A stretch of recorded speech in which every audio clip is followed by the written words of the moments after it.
Hey everyone, it's Analysts After Work coming back at you.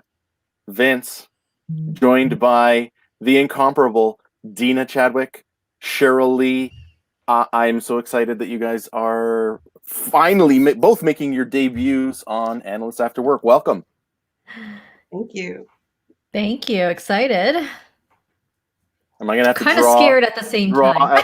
I suppose it's tentative excitement that you don't know.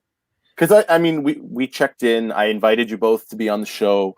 I know, Deena, you said you've watched a few episodes. Cheryl, you I would understand if you didn't want to, because this is just it can be silly at times.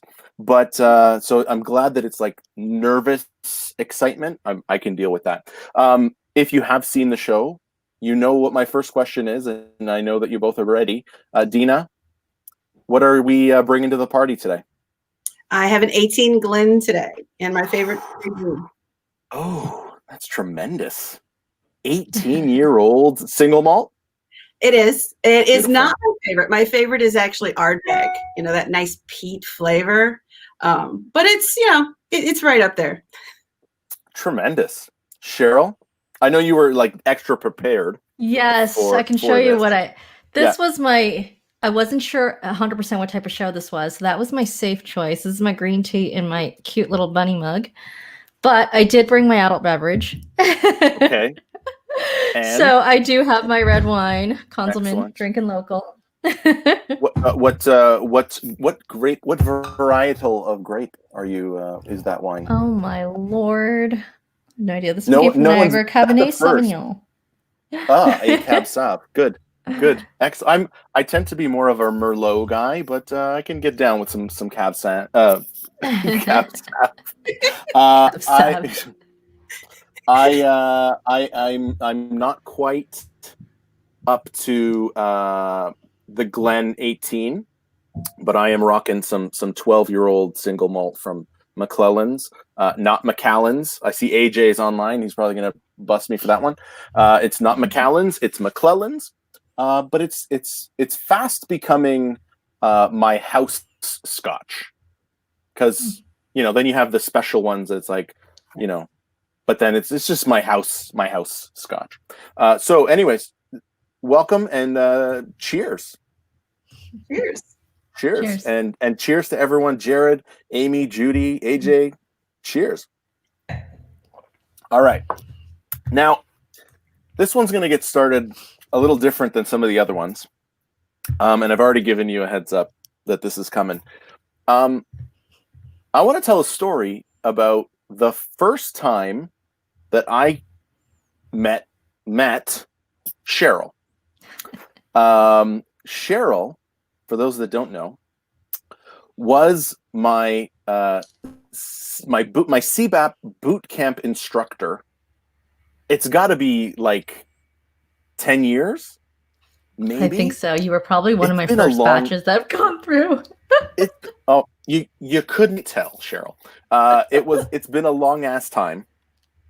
But the reason I'm telling this story is that everyone that gets annoyed with me and this show, it's all Cheryl's fault. Because there it is. Because without that boot camp, I probably would have failed the CBAP exam miserably. And there's a whole other story to that one, which I may or may not share. But it's all Cheryl's fault because no, that I'm sure that's not true. No, it's absolutely true. So that was like one of your first. You couldn't tell that you were a seasoned instructor. It felt like, at least. How was I as a student? The fact that I remember you tells me. Okay. You're memorable, put it that way. So I'm not sure if that's a good thing or a bad thing, but you know what? I'm gonna take it. I remember, and I've never said this to you before.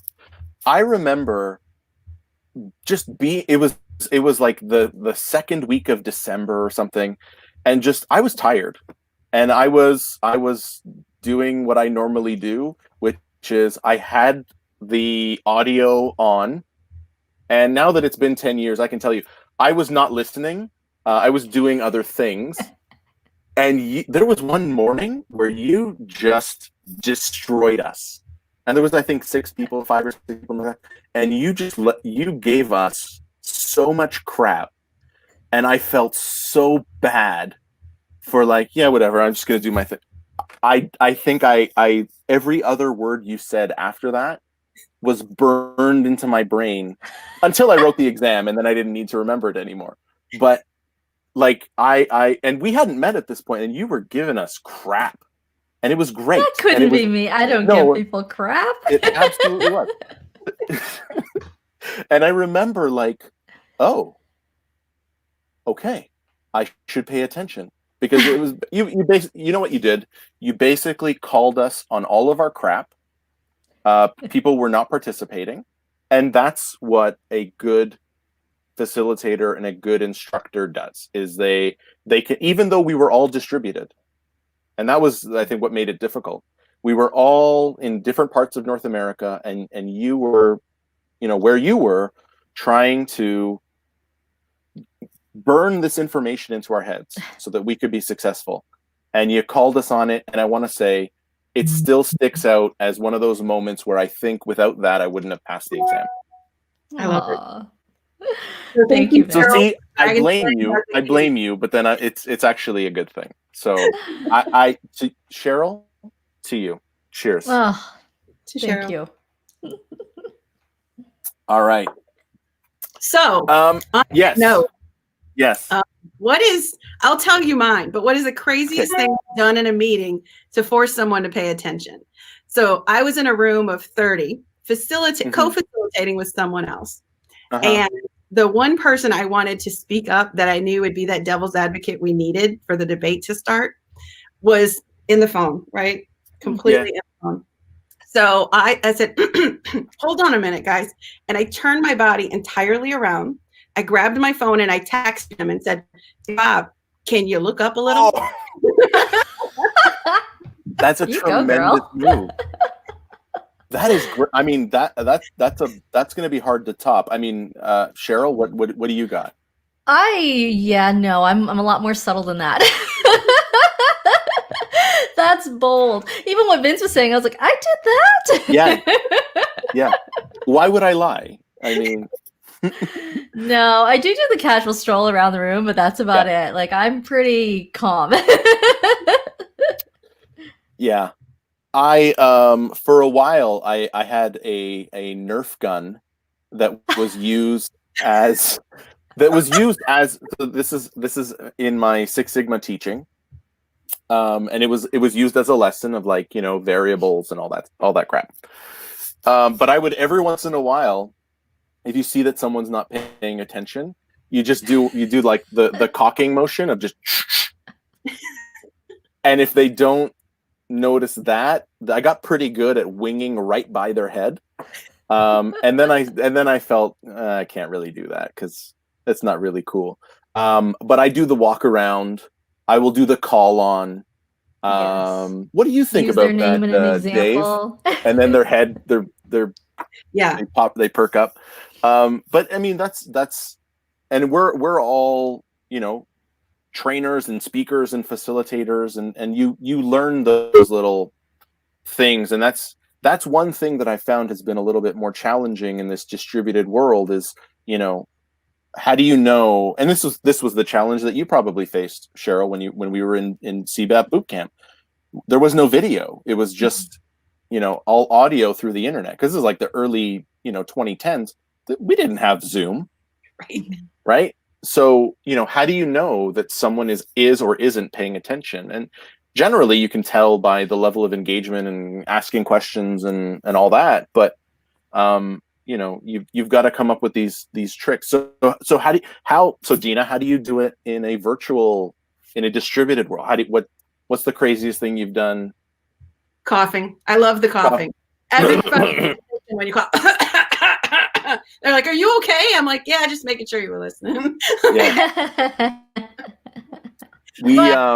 Yeah. We with there's no eye contact, right? We're all Right. looking at each other at the same time. So how do you know I'm talking to Cheryl and not you, right?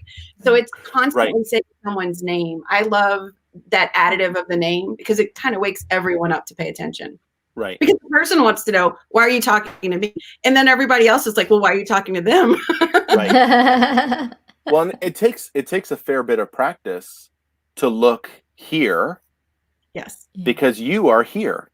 Yeah. And Cheryl is here. So like you almost have to force yourself. And somebody said what you should do is put a little like sticky with a smiley face around the camera so that you know to look there. But like, I don't know. I don't think anybody would object if I was like this. Because even though I'm not looking directly at you, but this is way more engaging, I think. It's actually kind of So, scary. I don't know. Sure. Hey everyone. How's it going? Hello. Welcome to the course. Pay attention. Pay attention to me.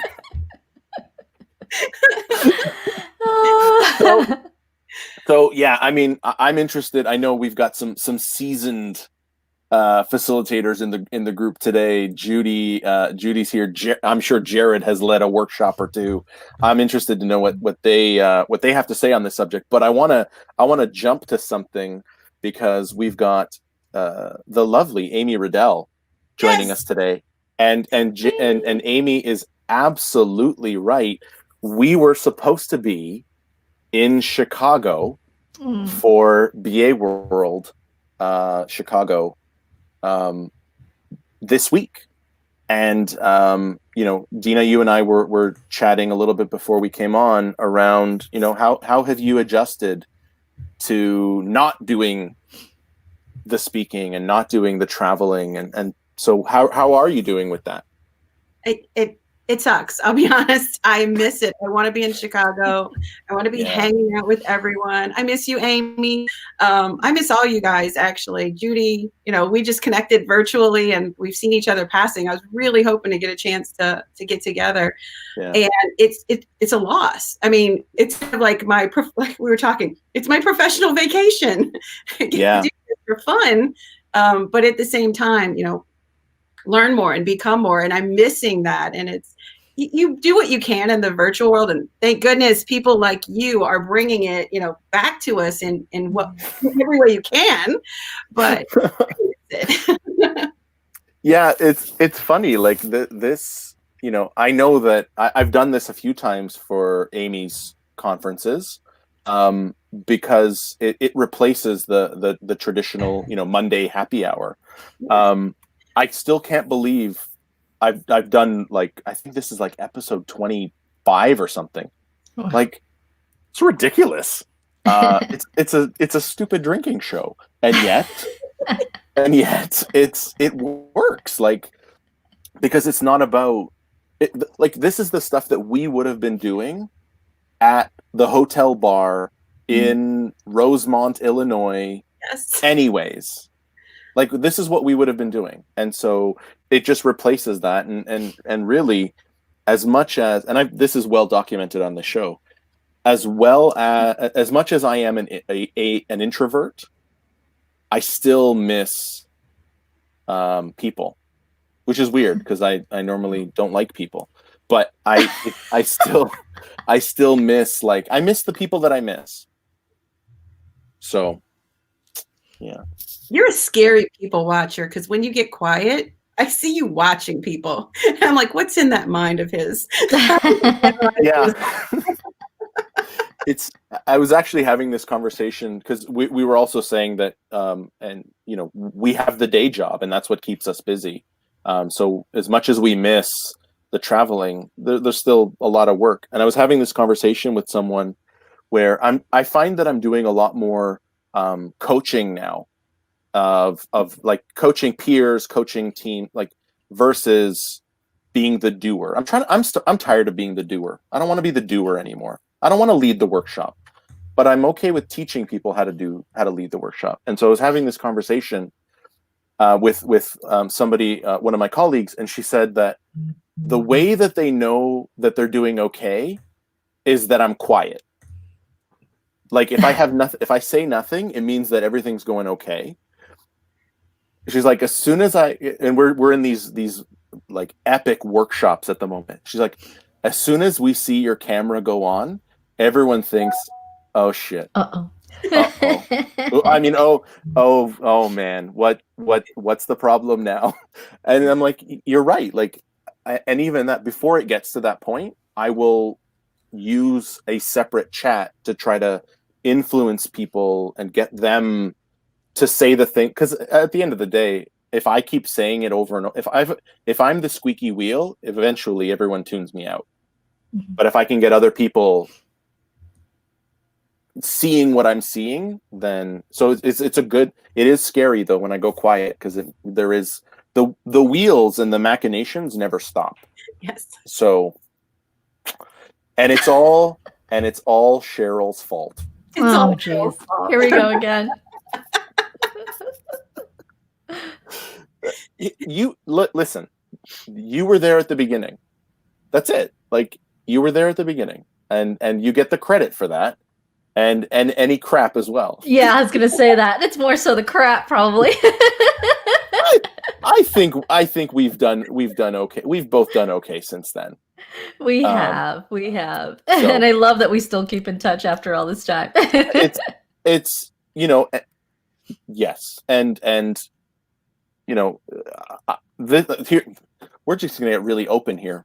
If anyone else had asked, because years ago you were involved with leading the BA practice for one of the association's chapters here in Toronto. Mm-hmm. And if anyone else had asked me to get involved, the answer would have been no. No, I don't have time. I'm too busy. And this is like 6 years ago when I actually wasn't that busy, but I couldn't say no to you. You have a special place. You have a special place in my heart, because without you, I wouldn't have my CPAP. So they're to Cheryl once again. To Cheryl. Oh, you're too sweet. I'm just trying to get you to go through that red wine, so that you have to pour a second glass. I see. There's the real Vince right now. I was like, this is not the normal Vince. He's being way too nice. I'm waiting for the. No, this is Vince 8 months into lockdown, and I'm gonna become a hugger. Like I'm gonna become a hugger because I miss people. How are you doing? I still remember, actually, I think one time at one of the conferences that I bumped into you at, I was like, Vince, and you were like, oh, we're doing that. That was seriously his reaction, and I went, oh, okay, sorry.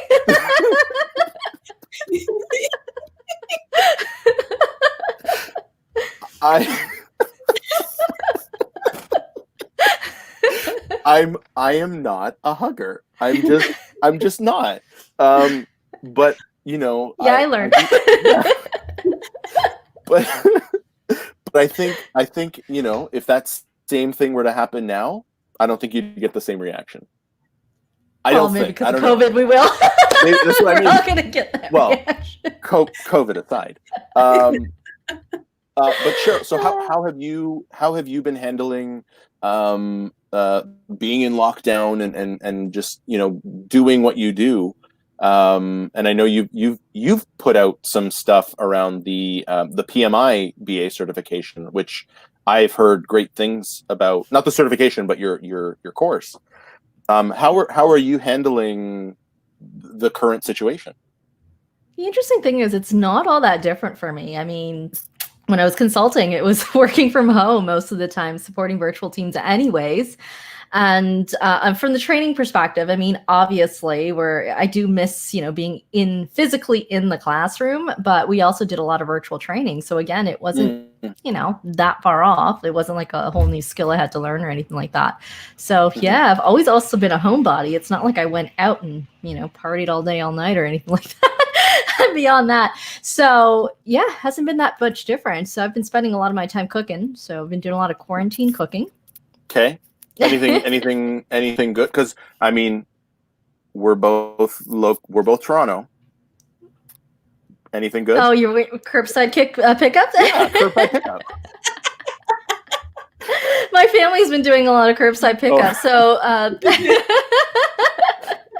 Okay, you since guys, we weren't able to. successfully, you have made me. I'm crying. I'm crying. I'm crying. It's only happened in one other episode, and it wasn't because of fun things. I'm crying. Oh This is no! amazing. Sorry, Cheryl. Sorry, Cheryl. But yeah, I bought a smoker. So if you're into barbecue, Oh, Go. oh, all right. I'm There you go. very much into barbecue. I love barbecue. We closed down our barbecue as part of the winter prep. Yeah. And so I know there are no more, barbecued burgers for the rest of the year, and probably not till March. Priyanka, not the effects of the alcohol. It is only one shot. It is not enough. It is not enough to take me down. It is genuine laugh. I don't cry from laughing very often. So yeah, we'll have to talk. Maybe we'll have to get together before the holidays. I've not done any of the stuff I said I was going to do. Really? Well, so what were you supposed to, like, what did you have on your list? So remember back in March, in the time BC, before COVID. Before COVID. It was supposed to be 3 weeks. Yeah. And I'm like, I am gonna take full advantage of this 3 weeks. I've at the time I was working on a book, on my second book, and I'm like, I'm gonna finish it, and it's gonna be great. And I wrote 50 words in 8 months. I've written 50 words. I've been so unmotivated for some things, but then super motivated for other stuff, which is weird. So I like you, Cheryl, I put out some on-demand course content where it's like, there it is. Like I put my yellow belt, my Six Sigma yellow belt online. Like you don't need to hire me anymore. Go take it there. Yeah. And that was, it was way more fun to do. And so the book sort of like, I'll deal with that later. So yeah, I've been doing other stuff. It's not like I've been, sitting and doing nothing for the 8 months and cooking and I have listen, you do not want me cooking. If it's not barbecue, it's you're taking your life in your hands. So I am mean on the barbecue. That's about it. And toast. I can do toast. But yeah, it's been like I didn't do some things, but then I did other things that, to me were just more fun. And that's a huge accomplishment. That was probably a lot more work than you probably anticipated too, right? I know for me it was. Yeah, it was. But you know what? In the end, I was so happy to do it. And at the end of it, I bought all the equipment. I have a green screen. And I would start like putting in like movie backdrops. Like, oh, here I am, and the basketball, that really bad movie Basketball. That's the driveway is my background. And it's like just silly things that made me happy. And the book is still there. I will still go and finish it. I have it as one of my goals for next year. But I didn't want to work on it at the time, which is fine, right? Mm-hmm. So what have you been up to, Deena? I did the opposite. I just got a book out there. I have another one almost completed that's in editing right now. But I have zero course material. And the whole thing was I could do course material now because I'm home, right? This is easy. I've been the exact opposite. What's your book about? This is breaking news for me, at least. Tell me. Don't get drowned in your data lake. Oh. Yeah. I just saw your talk. Was it at Palmetto There we go. So it's based on that talk. Absolutely. So it goes into a lot more detail, of course, and provides a lot of, but it's basics for people who are confused about, the difference between a data farm or data mining, farming Mm. versus mining, and the lake versus the swamp, and snooping, versus, fishing and all of that stuff. It can be so confusing. The idea was just demystify it, just break Right. it down to the basics. Is that the swamp that we want to drain, or that's a different swamp? I couldn't help thought we myself. were. I couldn't help myself. I'm sorry. I wanted to call it a data bayou, because I'm from New Orleans, but Which, by the way, that is on my New Orleans is on my bucket list. I have to get there before climate change takes it out. I got to get there because, yeah, I got to. It is on my list. That's amazing. And so, what's the next book about? The next book is actually a complete opposite of that one almost. But instead of focusing on the data, it's why communication has a 93% failure rate. Holy crap. Yes. Okay. And so what will you be doing with the royalties that I'm sure are to come in? Because that is something everybody needs to learn. All right, here goes the judging part, right? Okay. Yeah. I'm building out my Sprinter van so that when I go on the road more, I can Yeah. be on the road more, and I can have my own stuff in my own place. And I'm going to have a tiny house inside a van so that Wow, that's cute. everywhere I can enjoy myself and not be in a hotel. So let me just, so you've been invited to speak at a conference in Calgary. Yes. You're driving. Yes. Oh, And enjoying the road the entire way.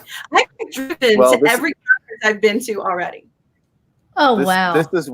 This is where we differ, because I cannot wait to be back on a plane. Like I have to go to Ottawa. I'm flying. I'm not driving. Yeah. But it's I'm 4 with hours. you. I don't care. I'm flying. I'm not driving that. That's 4 hours, man. No, I can't do that. But you know what? If that's what makes you happy, Mazel tov. Like, good for you. I think that's amazing. Yeah, I just tired of the hotel rooms. I want my stuff. I want my place, my bed. And that's fair. And that's fair. When do you expect that one out? All right, you said it's in editing now, right? It's in editing right now, so I'm hoping beginning of February. Amazing. That's awesome. I am and Cheryl, I know you've already published a book or co-authored a book, so you're the OG of this one. I am so I haven't actually said this out loud, and I'm probably going to get murdered by my co-author. I'm actually similar to you, Deena. I'm taking the presentation that I did with my my good friend and my podcast co-host, Mike Martino. We did a talk at BBC on the missing pieces of the digital transformation of the business transformation puzzle. And so we are turning that. This is legit breaking news. I've never said this out loud in public, and now it's on YouTube and everywhere. So we're turning that into. We're going to try to turn that into a book of the missing pieces of the transformation puzzle.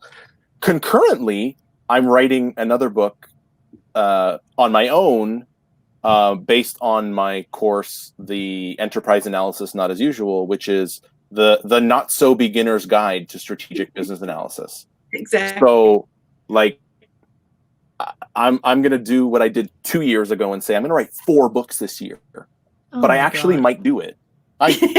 So that was my goal. That was every year, Cheryl, I have a stretch goal of like, it would be ridiculous if I actually pulled this off. And in 2018, it was, or 2019 rather, I'm going to write 4 books, 1 a quarter. And I wrote 3. Amazing. But I published 1. The other 2 I'm still not happy with, but I wrote them. But like, it's just, so this year it's going to be, I'm going to write 2 books, but they're actually going to be good. And I'd like one, if anyone out there knows, I would like one to be like properly published. So I think that would be really cool. So properly published. There's I remember having that conversation with you, I think in 2019, going, are you nuts? 4 books in a year? Because I think we chatted about that. at the workshop series in Toronto. And I think that's when I was sort of like, I had solidified, yep, I'm going to try to do this. And yeah, that you did not dissuade me from even trying. But yes, I mean, did it's say, a I'm like, that's a ridiculous. little ambitious. It's completely ridiculous. But without that, I might not have even written the one. Yeah. Right? Like my stretch goal, if I miss it, I'm not upset. And it's the way of like really, I don't know, for me, it's a way of pushing myself. So that's me. And Deena, I don't know if you can see the comments, but Amy is pushing the fact that there is now you know what, and a public service to Amy. There's the call for speakers for the Project World Business Analyst World events in person. I mean, we'll see next year. So if you have an idea, if you have something to say, even if you've never done it before, I always encourage people to try because I realize now that I've been doing this for a few years, we don't know anything more than the people that are in the audience. We just have the courage to get up and say something. So get out there, get your topics in. I think this call closes on the 15th of this month. So that is on my list. Amy, I've got a bunch of stuff for you, and we need to talk because I wanna change up what I've been doing. But more on that in a future episode. I am trying to find someone to co with because I have not done the co, and I've watched you guys, and it's so great having two people up there and building off of each other, and it gives that dynamic interaction. It's so different. So I'm hoping to get to do that in 2021. So anybody who's out there who's like, I'm nervous, I don't want to do it alone, call me. Cheryl, and I mean, you've done a few sessions with the PMI chapter with Project World, and that's I mean, every year I look forward to catching up with you at Project World. What do you got planned for the next? Are you going to submit for the call for speakers? How about that? Let me just put you on the spot. Yeah, I got the note today. Oh my God. So yes, I've thought about it, and yeah, I haven't thought specifically about topics, but yes, I probably will submit something. So Amy, you'll hear from me as well. Amy, I don't know if there's any sort of finder's fee, but it's funny though. That makes a great finder's fee, right? I'm out, right. but let me just pour a little bit more. It's funny. I've actually had mixed experience with the co-presenting, because at this point I have a style to like, and I don't prepare. Spoiler alert. I don't prepare.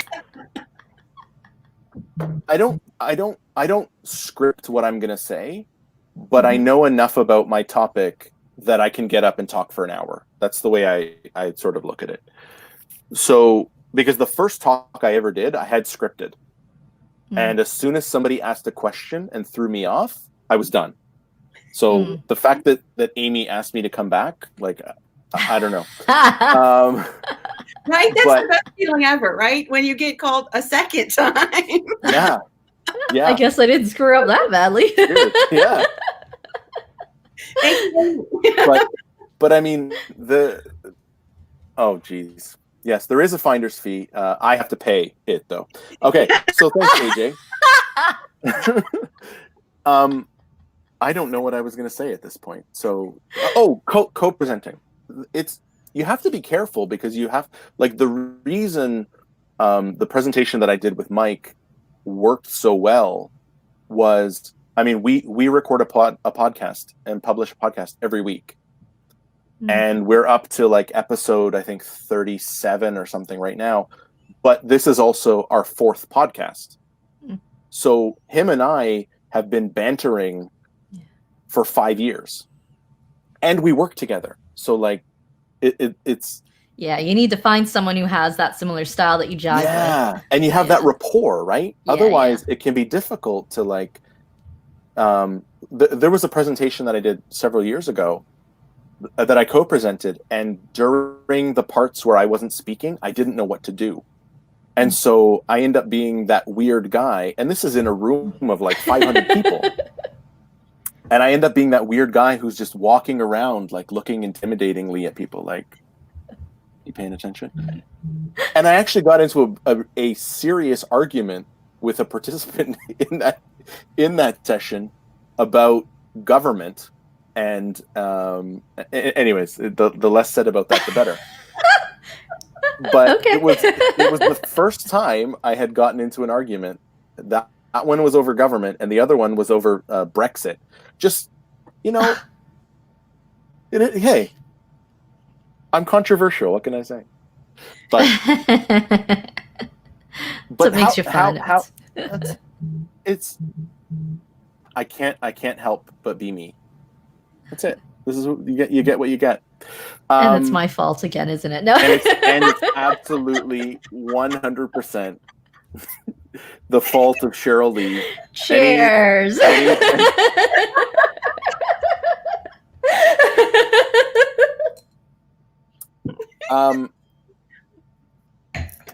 So are you looking forward to both? And this is a question for both of you. Cheryl, we'll start with you. Are you looking forward to having the ability to travel again, getting back out there and speaking? Do you miss the speaking, or are you realizing you don't need it, or where are you with that? I do miss the speaking and so forth. Actually, interestingly enough, I'm looking to get back into doing for a little. So I know you've been doing both at the same time. Mm-hmm. I've been out of it for maybe like 4 years now. So I don't want to be one of those who, you know what they say, right? About folks that teach means that they can't do. Yeah. I don't want to fall into that category. I'm not there yet. I haven't lost my edge yet, but I don't want to be there. So I'm actually looking to start a new contract fairly soon. So I won't be on the road or anything like that, probably for the next year. And we don't know what's happening within the next year anyways, with respect to COVID. Right. But virtual conference. I will vouch for Cheryl as a BA gangster. So like, hire her if you can. I would if I could, but I probably can't afford you. That's awesome. That's and Deena, how about you? I think it bled into work a lot. Okay. So much so that they decided I was going to start the Center of Excellence at our office, and I lead that domain now. Oh, cool. I think people got a little tired of me bringing it into the meetings and said, let's bring that back, put this in the conference room. I am really looking forward to it. I can't wait. These have been nice, but they're not the same. They really aren't.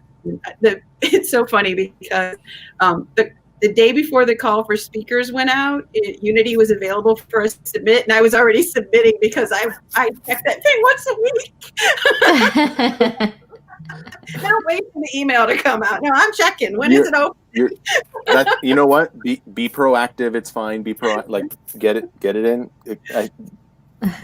You obviously are interested in doing it, and that's a good thing.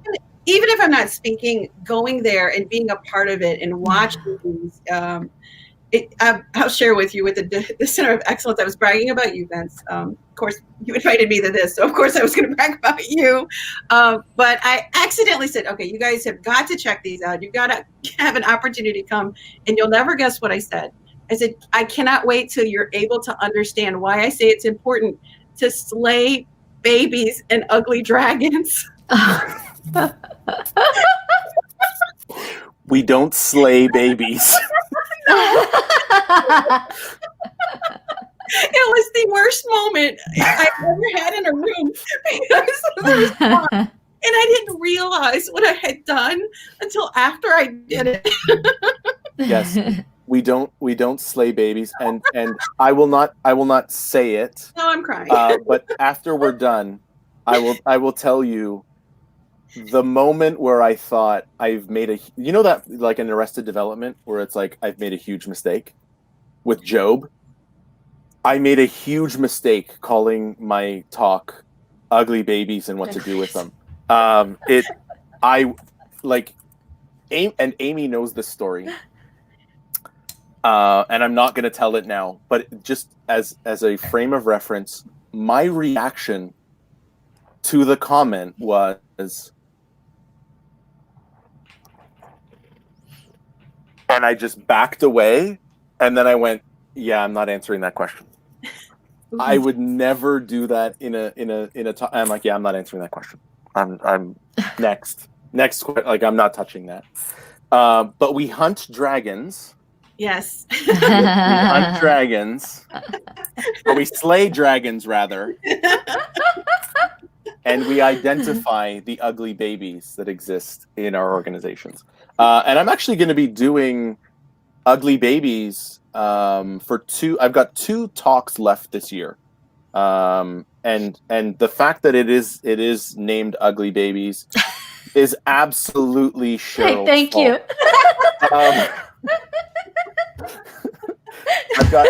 I've got 2 talks this year. One for an IIBA chapter in Iowa, and one for my good friend Mindy at the DC chapter. But and this is maybe going to come as a shock. For the first time ever, I've already sort of started putting together my 2021 goals. For the first time ever, or the first time in the last 5 years, I will not have any goals around speaking next year. It's not that I don't want to do it. It's just I don't know that it's going to be a focus for me in 2021. I'm writing 2 books. Like, I got other things. Only 2, Vince? Only 2. Like, and of those, only 1 might get done, if even that. But like, I miss it, and the virtual has been a poor replacement. It's better than nothing, but I don't. I'm like an energy vampire. Like, I need the interaction and the audience, and I love being able to do like questions and like go off on tangents, and I've told anybody that will listen, and I've started pitching this now to conference organizers. I want to talk for 10 minutes just to like give a frame, and then I want to do Q&A for 60 minutes. Like, I don't want to. That's the dream. And some of them are starting to say yes, which is nice. But I'm not going to say I'm going to do 10 conferences, and I'm just going to let what happens, because I can't wait to get back to traveling and seeing people again. It's Oh, that's the second time he's crying, and that one's not my fault either, guys. That one is 100% Cheryl's fault. So yeah, I mean, I just I don't know, and maybe part of it is the day job, and it's keeping me very busy, and part of it is, I don't know, I want to try something else. I still want to be there though, and this is the weird thing, right? I still want to be there, but and I mean, I'll put this out into the world now that I know that Amy's here. And we've talked about this, so this shouldn't be a surprise. But I want to do, how like some of the bigger podcasts do like a live recording? Mm-hmm. I want to do that. I want to do this show live as part of a conference. Like, that's the kind of stuff I want to do now, so that I still get to be there, but I don't have to prepare anything in advance. I can just wing it, because I have the most fun in Q&A. Hate's a strong word. I don't have as much fun with, I'm going to talk at you for 40 minutes, and then I'm going to give you an opportunity to ask me some questions. I just want to answer questions and help people. So that's where I'm at. Cheers to me. Yeah, cheers to me. I find myself on every virtual conference saying, turn off the mute, respond. Yeah. Only interactive. If you guys actually speak out loud, I've gotten to the point where I ask questions I know people are going to react to because I just miss having a reaction. Yeah. Right. Yeah. One of the conferences that I did in October, Deena, you and I were talking offline on how these can tend to get dark. Let's go there for a second. We were so I did a conference in October with the IABA chapter in Phoenix, and it was 2 days after Bob Prentice passed away, two or 3 days. And the news started to come out, and it had been pretty quiet up to that point. Nobody really knew, and then the news came out, and they asked me, is it true? And then, will you do a moment of silence? And I thought, yeah, that's good. And I didn't realize at the time, somebody told me after the fact, that the previous year in Phoenix was actually Bob's last keynote. So it was like the weight of all this, and I at that point I still hadn't really processed. I don't think I still have, because someone said earlier, we were supposed to be in Chicago. Yeah, that I remember Thursday night last year, 1 year ago, I was at the Outlet Mall with Bob and Jen Batten, and we were shopping. So it's sort of, anyways. I'll do this moment of silence. And then I was talking to Jen, and she was like, Bob would hate that. Don't do that. Don't do a moment of silence. And so what I did instead was I asked everybody in my closing keynote at the end, come off mute, and let's do a moment of loudness, and just make noise and sing and do whatever. And just because let's hear some noise, because that he would like that a lot more. So, it's that it's a way of engaging people, and then it did help me sort of go through, because it was like, let's get everyone making noise, and let's have that engagement back, because I miss that. I miss doing stand up before a talk, where it's like, hey, how's it going? Where are you joining from? And just doing telling jokes. I miss that. So, the definitely get people engaged, get people talking, get people making noise, get them off mute. Because, if I learned one thing from Cheryl's boot camp 10 years ago, you can hide a lot of your nonsense when you stay on mute and say, my camera's not working today. My audio's not working today. It's crap. It's crap. So, la la la la. So, anyway, all right. See, we went from you made me cry with laughter to this. So now let's just stare into the audience for the remaining 12 minutes as we bring this to a close. I have a question, and I'm not even going to let the fact that I said let's stare into the camera for 12 minutes sit. I have a question, and this is a really, really important question to me. And I want your opinions. Is The Nightmare Before Christmas a Halloween movie or a Christmas movie? What are your thoughts? That is a debate, right? It's like, is Die Hard a Christmas movie? It's at that level. Is Nightmare Before Christmas a Halloween movie or is it a Christmas movie? Why can't it be both? Why can't it be both? I'm saying, what is it? I'm a PM and I'm a BA. I'm both. Okay. Decision. Come on. No, I think it can be both. It is. It absolutely is. It's just a good movie. So whether you watch it on December 31st or you watch it on December 21st, it still applies. So then, is Die Hard a Christmas movie? I think it has to be. Why?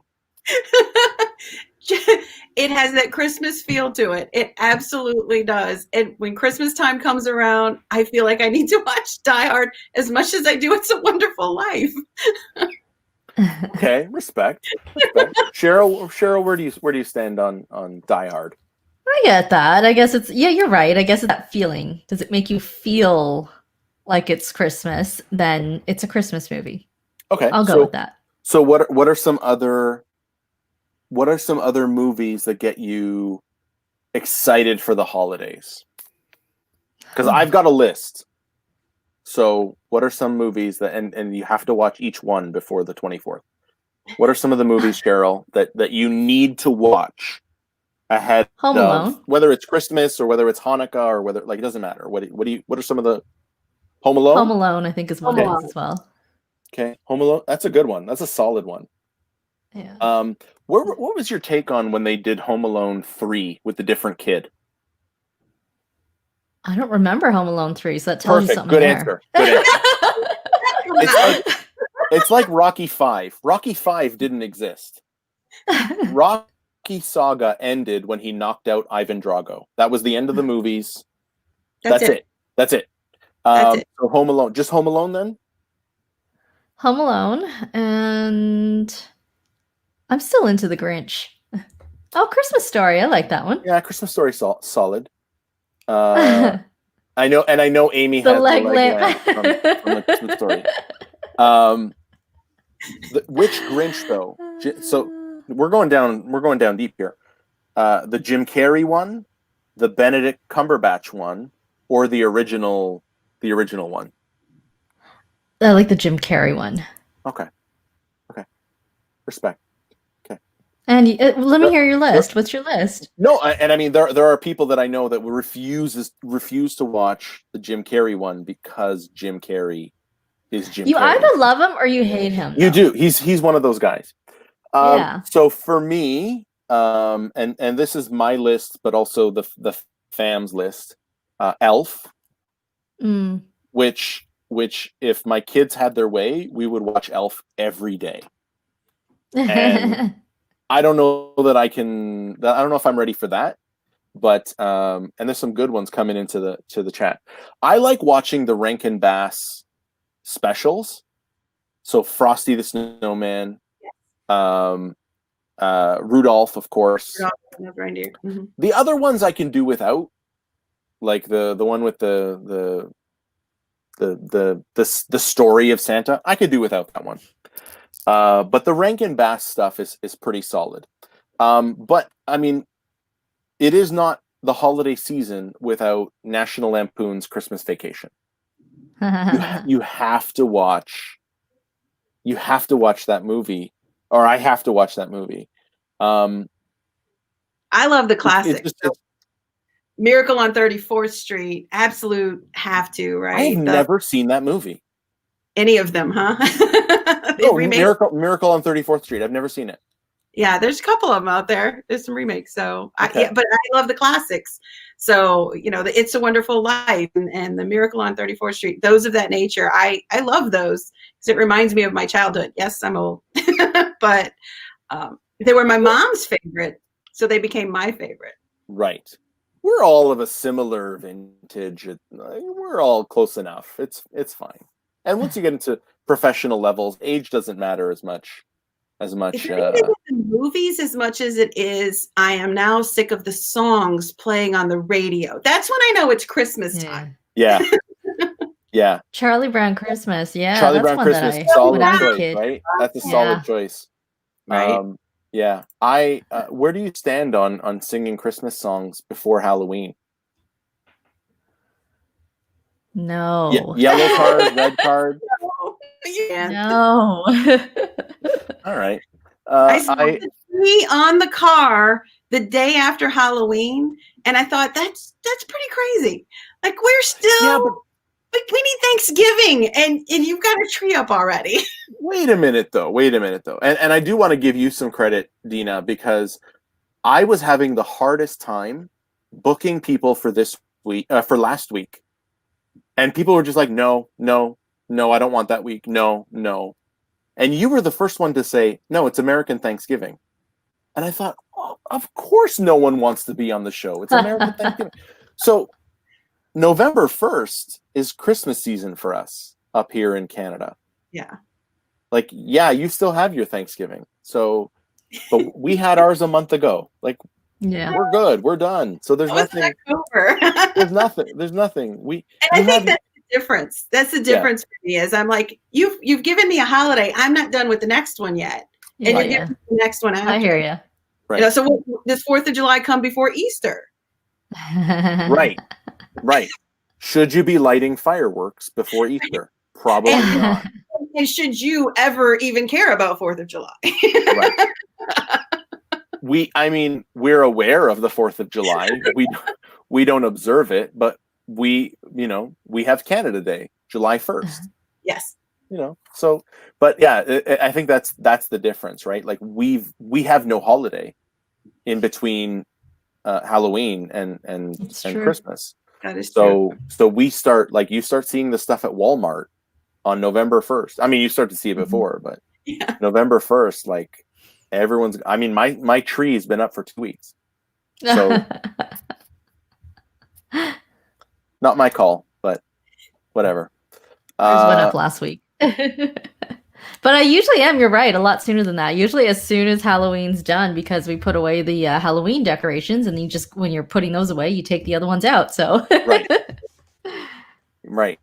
Sorry, I am confused here because someone is referring to a comment that Jared made, our buddy Jared Garai, but I don't see it. So Jason, I don't see his I don't know where he burned me.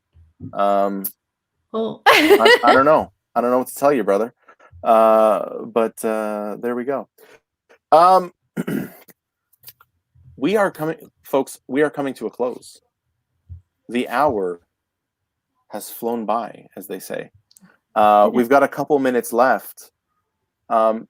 This is both of your first show. If in the review of the material you've made it this far, first of all, congratulations. But at the end, I like to give everyone that joins an opportunity to share some wisdom, or like what are the things you want to leave the folks that joined us with today with just last thoughts. So maybe Deena, we'll start with you. What is the message you want to deliver to the folks that have joined us today? Stop assuming everybody has a bad reason for what they're doing across the board. It's such a hard thing with COVID. We jump to the negative, and when we're not seeing the micro, expressions, we're not seeing the facial, we're not seeing the body. And it doesn't matter whether it's your spouse, your kid, your grandparent, or a coworker. Right now, our nerves are on edge, and we're just thinking everybody is in a bad place. We just need to stop doing that. Yeah, it's in the team that I'm on right now. We have a team norm around assume good intent. Yes, exactly. Right? Like assume that nobody is operating from a place of malice, and I think that's a really good lesson, especially in our corporate political environment. Everyone is trying to do what they can to get done what they need to get done, and I assume no one is trying to destroy me. Exactly. Although I am pretty destroyable, and it's all Cheryl's fault. See, I was going to start with that. I'm like, I'm sorry. I'll start with that. I'm sorry. Everyone, I apologize profusely. We've created a monster here. If you're ever unhappy with any of the sessions that I've ever done, or I've said something offensive, blame Cheryl. It's Cheryl's fault. Sorry, Cheryl. Wrap it up. All right. On a more serious note, and kind of similar to what Deena was saying, I think it's just being grateful. Like I found that this year, because it has been such a challenging year for everyone and so many, I've learned a lot more to be grateful for the little things. So, one of the things, for instance, I have a young son, and he would have been in daycare but now I've had all this time to bond with him. So I'm super grateful for that. So little things like that. I mean, there's the half glass empty, half glass full, right? And what are we now? Empty, full? I don't know. But anyways, I'm empty, so. But yeah, always just trying to look at the positives and so forth, and changing your outlook as much as you can really help change your attitude and so forth. So I think that's a big thing, like trying to be grateful for what we have. There's a lot of people out there that are probably suffering a lot more than we are. Yeah, I mean, definitely true. And I think we complain a lot. But it comes from a place of not really recognizing what you do have and focusing more on what you don't have. So I know for me, that's one thing that I've really tried to do this year is just like appreciate what I do have. And I get to have, during the summer when my girls were home, I got to have breakfast, lunch, and dinner with them every day, and I didn't get that before. And so it's easy to say, 2020 sucked. I can't wait till it's over. And, that's true. It's been a challenging year, but at the same time, I think it's been a year where we really saw what was possible. We saw the good. And I think I believe that we've started to recognize the good that already exists within our lives versus what's missing from our lives, which I think is important. So Deena, Cheryl, I want to thank you both for joining me on Analysts After Work. For everyone that joined on YouTube and on Facebook and on Twitter, Judy, Jared, Jason, JJ, AJ, Amy, Priyanka, I saw Tamra. Everyone, thank you so much. We will catch you on the next episode. We're back next week with Jennifer Forrest, Jofo, and Mindy Bohannon, where we're going to talk about my CBAP story. And that's why I didn't want to share that story today, but this is a bit of a story arc. But I appreciate you joining us on Analysts After Work. And Deena and Cheryl, thank you so much. You are welcome back anytime. So thank you so much. You don't have to go away, but I'm going to end the broadcast now. Bye, everyone. Thank you. Bye, everyone. Have a good evening.